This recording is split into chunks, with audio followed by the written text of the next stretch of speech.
Hi friends, விறுவிறுப்பாக போயிட்டுருக்கக்கூடிய கார்த்திகை தீபம் சீரியலில் August 13ஆம் தேதி என்ன மாதிரியான விஷயங்கள் நடக்கும் அப்படிங்கிறது தான் இந்த வீடியோவில் டீட்டெயிலாக பார்க்க போகிறோம். வீடியோ ரொம்ப இன்ட்ரெஸ்டிங்காக இருக்கும். கடைசி வரைக்கும் பாருங்கள், ஸ்கிப் பண்ணாமல் பாருங்கள். அப்போ தான் முழுசாக புரியும். நம்ம சேனலை ஃபர்ஸ்ட் டைம் விசிட் பண்ணுறீங்கன்னா மறக்காமல் சப்ஸ்கிரைப் பண்ணி பெல் ஐக்கனை கிளிக் பண்ணிக்கோங்க.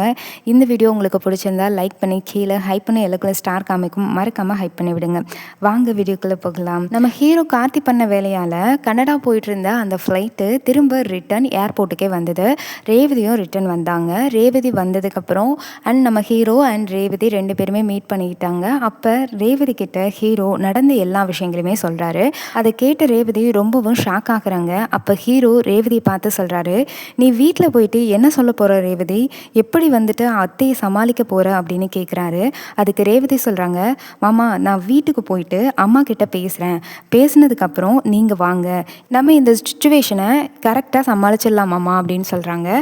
அது மட்டும் இல்லாமல் அம்மாவை நம்ம எதுக்காமல் இருக்கிறதுனால தான் மாமா அம்மா அவங்க இஷ்டப்படி இது எல்லாத்தையுமே பண்ணிட்டு இருக்காங்க. இதுக்கப்புறமும் நான் அம்மாவை வந்துட்டு எதுக்காமல் இருந்தேன் அப்படின்னா அது கண்டிப்பாக எனக்கு ரொம்ப பெரிய பிரச்சனையை உண்டாக்கிறோம். நீங்கள் வாங்க, நான் இந்த சூழ்நிலையை எப்படி சமாளிக்கணும் அப்படின்னு நான் பார்த்துக்கிறேன். அந்த டைமில் நான் சொல்கிறத மட்டும் நீங்கள் கேட்டால் போதும் அப்படின்னு சொல்கிறாங்க.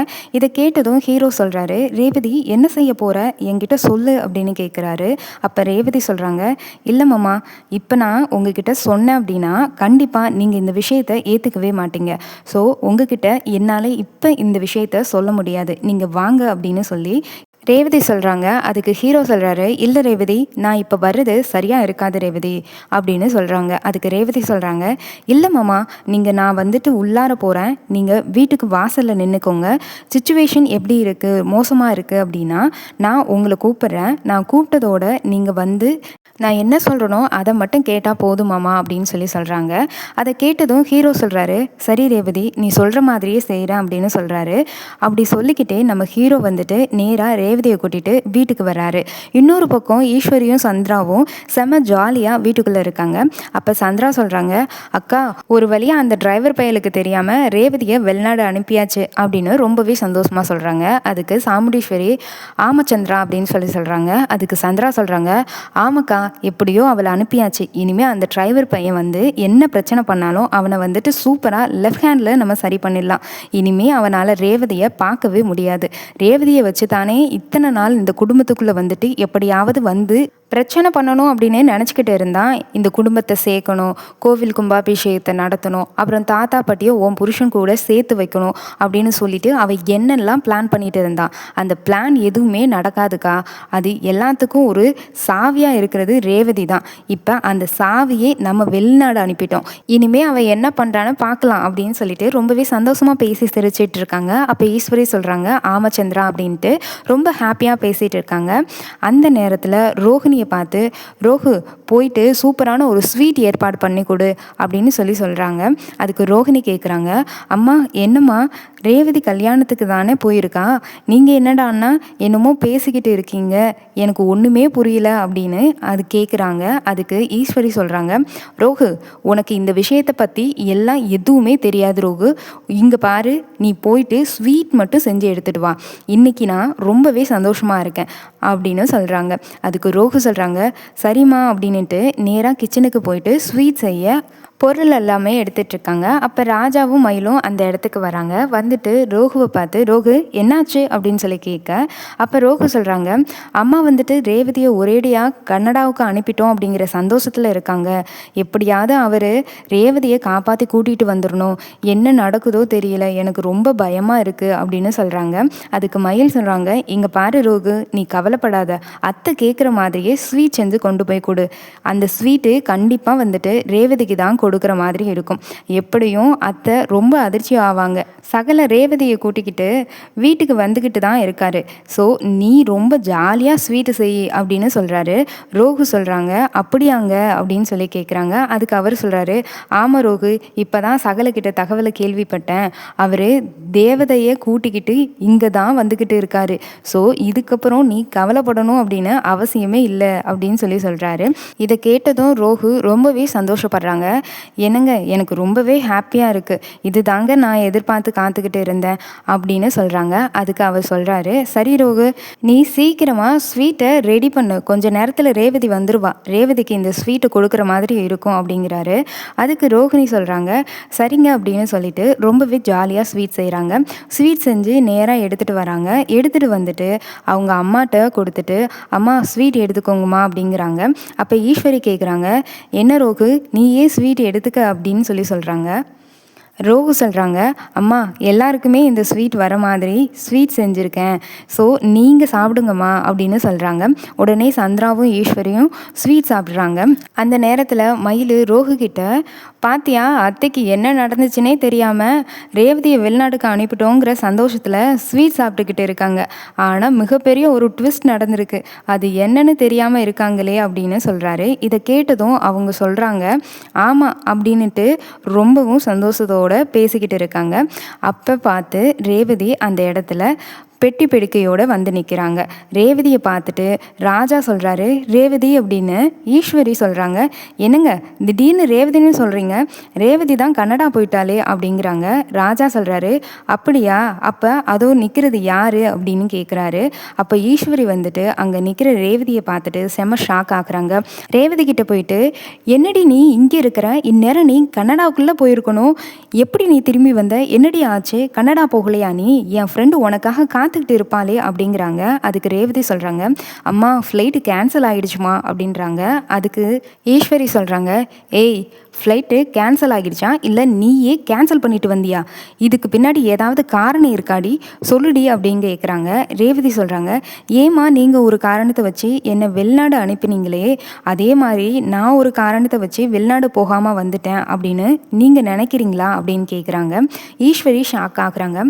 அப்போ சந்திரா கேட்குறாங்க, ரேவதி கேட்டதுக்கு மட்டும் பதில் சொல்லு, ஃப்ரெண்ட் வெயிட் பண்ணிக்கிட்டே இருப்பாங்களே, நீ கல்யாணத்துக்கு வருவ அப்படின்னு வீட்டுக்கு ஒருத்தர் கல்யாணத்துக்கு போகணும் அப்படின்னு தானே சொன்னோம், நீ போவேன்னு நினச்சிக்கிட்டு இருந்தோம், நீ என்னடி இப்படி பேசுகிற அப்படின்னு சொல்லி கேட்குறாங்க. அதுக்கு ரேவதி சொல்கிறாங்க, இங்கே பாருங்க சித்தி, நீங்கள் பண்ணது எவ்வளவு பெரிய தப்பு அப்படின்னு உங்களுக்கு தெரியுதா இல்லையா அப்படின்னு ரேவதி கேட்க, அதுக்கு சந்திரா ஷாக் ஆகுறாங்க.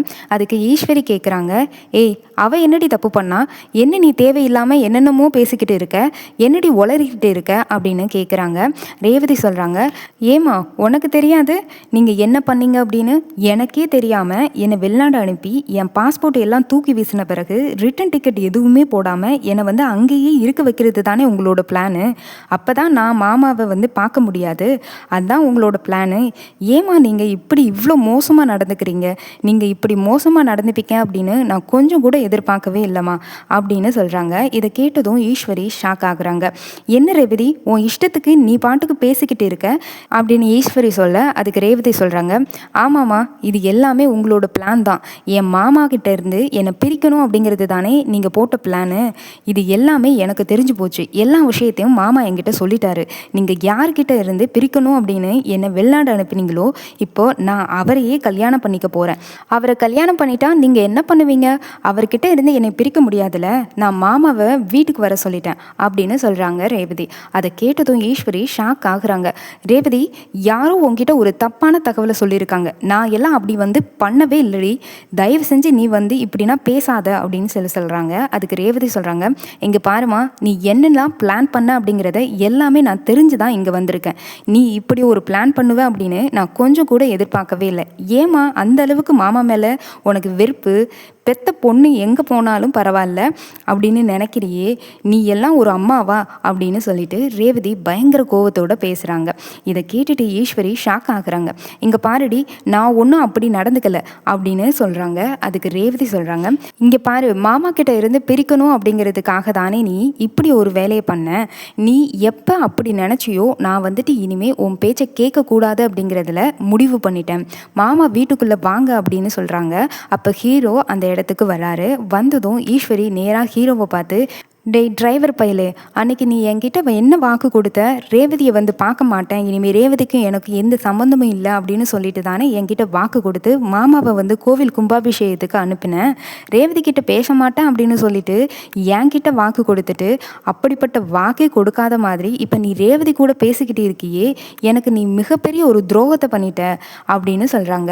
அதுக்கு ஹீரோ சொல்கிறாரு, அத்தை ரேவதியை கல்யாணத்துக்கு அனுப்புகிறேன் அப்படின்னு சொல்லிட்டு ரேவதியை ஒரே அடியாக கன்னடாலேயே இருக்க வைக்கணும் அப்படின்னு நீங்கள் பிளான் போட்டிங்களே, ரேவதி கிட்ட பொய் சொல்லி பிளான் பண்ணி நீங்கள் அவளை அனுப்புனீங்கல்ல, அது நீங்கள் ரேவதிக்கு பண்ண ஒரு துரோகம் இல்லையா அப்படின்னு சொல்லி கேட்குறாரு. ரொம்பவே ஷாக் ஆகுறாங்க ஈஸ்வரி. உடனே இங்கே பாரு, நான் என்ன முடிவு பண்ணாலும் எல்லாமே நல்லதுக்காக தான் பண்ணுவேன் அப்படின்னு சொல்கிறாங்க. அதை கேட்டதும் ஹீரோ சொல்கிறாரு, இங்கே பாருங்கத்த, நீங்கள் பண்ணது ரொம்ப பெரிய தப்பு அப்படிங்கிறது உங்களுக்கு தெரியல அப்படின்னு சொல்கிறாங்க. அதுக்கு ரேவதி சொல்கிறாங்க, மாமா இவங்க கிட்ட இனிமேல் என்ன சொன்னாலும் இவங்க கேட்க போகிறது கிடையாது மாமா, நீங்கள் வாங்க மாமா, இவங்கக்கிட்ட ஏன் மாமா பேசிக்கிட்டு இருக்கீங்க, எந்த வித பிரயோஜனமுமே இல்லை மாமா அப்படின்னு சொல்கிறாங்க. நீங்கள் வாங்க மாமா அப்படின்னு சொல்லிட்டு நேராக நம்ம ஹீரோவோட கையை பிடிக்க ஈஸ்வரி இதை பார்த்துட்டு ஷாக் ஆகுறாங்க. ஏய் என்னடி பண்ணிக்கிட்டு இருக்க அப்படின்னு கேட்க ரேவதி சொல்கிறாங்க, அம்மா நான் நல்லது தான் பண்ணிக்கிட்டு இருக்கேன், நீங்கள் தான் எனக்கு ரொம்ப பெரிய கஷ்டத்தை கொடுத்துக்கிட்டு இருக்கீங்க, போதும் நிப்பாட்டுங்க அப்படின்னு சொல்லிட்டு ரேவதி நேராக அவங்க ரூமுக்குள்ளே போகிறாங்க. போயிட்டு ஹீரோ கொடுத்த தாலியை எடுத்துகிட்டு வராங்க. அப்போ ஈஸ்வரி கேட்குறாங்க, என்னடி கையில் வச்சிருக்க அப்படின்னு கேட்குறாங்க. அதுக்கு ரேவதி சொல்கிறாங்க, இது எனக்கு மாமா கட்டின தாலி, இந்த தாலியை இப்போ நான் மாமா கையில் கொடுத்து என் கழுத்தில் கட்ட சொல்ல போகிறேன் அப்படின்னு சொல்கிறாங்க. அதை கேட்டதும் ஈஸ்வரி ஷாக் ஆகுறாங்க. அதோட ரேவதி அவளோட கையில் இருந்த தாலியை ஹீரோவோட கைக்கு கொடுக்குறாங்க. கொடுத்ததை பார்த்த உடனே ஈஸ்வரி இன்னுமே ஷாக் ஆகுறாங்க.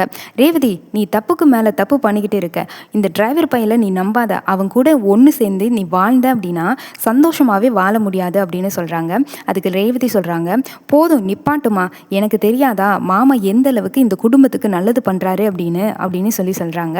நீங்கள் பேசாதீங்க நிப்பாட்டுங்க அப்படின்றாங்க. இதை கேட்டதும் ஈஸ்வரி இன்னுமே அதிர்ச்சி அடைகிறாங்க. ஹீரோ என்ன பண்ணுறாங்க அப்படின்னா நேராக ரேவதியை பார்த்து, ரேவதி உண்மையாக தான் சொல்கிறியா அப்படின்னு சொல்லி கேட்குறாங்க. அதுக்கு ரேவதி சொல்கிறாங்க, ஆமாம் மாமா, இதுக்கப்புறமும் நான் வந்துட்டு அம்மாவோட பேச்சு கேட்டுக்கிட்டு இருந்தேன் அப்படின்னா கண்டிப்பாக நான் உங்கள் கூட சேர்ந்து வாழ போகிறதுக்கு வாய்ப்பே இல்லை மாமா, எங்கள் அம்மாவை எதிர்த்து வாழ்ந்தால் மட்டும்தான் மாமா என்னால் சந்தோஷமாக வாழ முடியும், அதுக்கு வாய்ப்பும் இருக்குது, இதுக்கப்புறமும் நான் அம்மா பேச்சை கேட்க மாட்டேன் மாமா அப்படிங்கிறாங்க. இதை கேட்டதும் ஹீரோ சொல்கிறாரு, ரேவதி நீ சொல்கிறத கேட்டு எனக்கு சந்தோஷமாக தான் இருக்குது, ஆனால் தப்பு இல்லையா அப்படின்னு சொல்லி கேட்குறாங்க. ரேவதி சொல்கிறாங்க, மாமா அம்மா பண்ணது ரொம்பவே பெரிய தப்பு, இது உங்களுக்கு தெரியலையா அப்படின்னு சொல்கிறாங்க. ரேவதி ஹீரோவோட கையில் தாலியை கொடுத்து நீங்கள் கட்டுங்க மாமா அப்படின்னு சொல்கிறாங்க. ஹீரோ ரேவதியோட கழுத்தில் தாலி கட்டுறாரு.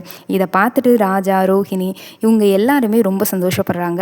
ஈஸ்வரியும் சந்திராவும் இதை பார்த்துட்டு அதிர்ச்சி ஆகுறாங்க. ஈஸ்வரி செம்ம டென்ஷன் ஆகி, டிரைவர் பையலே என்ன காரியம் பண்ணுற அப்படின்றாங்க. அதுக்கு ஹீரோ சொல்கிறாரு, இங்கே பாருங்கத்த, நீங்கள் பண்ண இந்த காரியத்தினால தான் இப்படி ஒரு விஷயம் நடக்குது, நான் ரேவதி கூட சந்தோஷமாக வாழணும் அப்படின்னு ஆசைப்பட்டேன், ஆனால் நீங்கள் வந்துட்டு என்னையும் ரேவதியும் பிரிக்கணும் அப்படிங்கிறதுக்காக ரேவதியை என்கிட்ட இருந்து பிரித்து வெளிநாடு அனுப்பணும் அப்படின்னு நீங்கள் இப்படி ஒரு பிளான் பண்ணீங்க. இப்போது நீங்கள் பண்ணதே மிகப்பெரிய தப்பு, நீங்கள் கண்டிப்பாக இதுக்கான ஒரு பதிலடியை வாங்கித்தான் ஆகணும் அப்படின்னு சொல்கிறாரு. இதையெல்லாம் கேட்டுட்டு ரொம்பவே அதிர்ச்சி ஆகுறாங்க நம்ம ஈஸ்வரி. இதுக்கப்புறமும் இப்படியே வேடிக்கை பார்த்துக்கிட்டு இருந்தால் கண்டிப்பாக ரொம்பவே தப்பு நடக்கிறதுக்கு நிறைய வாய்ப்பு இருக்குது, இது இனிமேல் வேடிக்கை பார்க்கக்கூடாது அப்படின்னு ஈஸ்வரி செம்ம கோபத்தில் வந்துட்டு இருக்காங்க. அப்போ ரேவதி சொல்கிறாங்க, இங்கே பாருமா, இனிமேல் இவருக்கு நான் பொண்டாட்டி ஆகிட்டேன், இதுக்கப்புறமும் உங்களால் கண்டிப்பாக என்னை இவர்கிட்ட இருந்து பிரிக்க முடியாது, 2 பேருக்கும் விவாகரத்து ஏற்பாடு பண்ணீங்க, கோவிலில் கூட்டிகிட்டு போயிட்டு காசு வெட்டி போட்டிங்க, இது எல்லாமே நீங்கள் மிரட்டி செஞ்ச வேலை தான், இதுக்கப்புறமும் கண்டிப்பாக என் புருஷன்கிட்ட இருந்து உங்களால் பிரிக்கவே முடியாது மாமா, இதுக்கப்புறம் இங்கே இருந்து நான் என்ன பண்ண போகிறேன் அப்படின்னு சொல்லிட்டு ரேவதி நேராக அவங்க அப்பாவை பார்த்து, அப்பா நான் எடுத்த முடிவு தப்பா அப்படின்னு கேட்குறாங்க. அதுக்கு அவர் சொல்கிறாரு, அம்மாடி நீ என்றைக்குமே எடுத்த முடிவு தப்பு இல்லைம்மா, நீ மாப்பிள்ளை கூட தான் சந்தோஷமாக வாழ்வ அப்படின்னு சொல்லிட்டு அவரும் ஆசீர்வாதம் பண்ணுறாரு. இதை கேட்டுட்டு ரேவதியும் ரொம்ப சந்தோஷப்படுறாங்க. இதோட இந்த கதை அப்படிங்கிறது முடிவடையுது. இந்த கதை எப்படி இருக்குன்னு கீழே கமெண்ட் பண்ணுங்கள். இது மாதிரியான ரெகுலர் இன்ஃபர்மேஷன் தெரிஞ்சுக்கிறதுக்கு சேனலை சப்ஸ்கிரைப் பண்ணி, இந்த வீடியோ பிடிச்சிருந்தா லைக் பண்ணி கீழே ஹைப் பண்ணி எல்லோருக்கும் ஸ்டார் காமிக்கும், மறக்காமல் ஹைப் பண்ணி விடுங்க. தேங்க்யூ.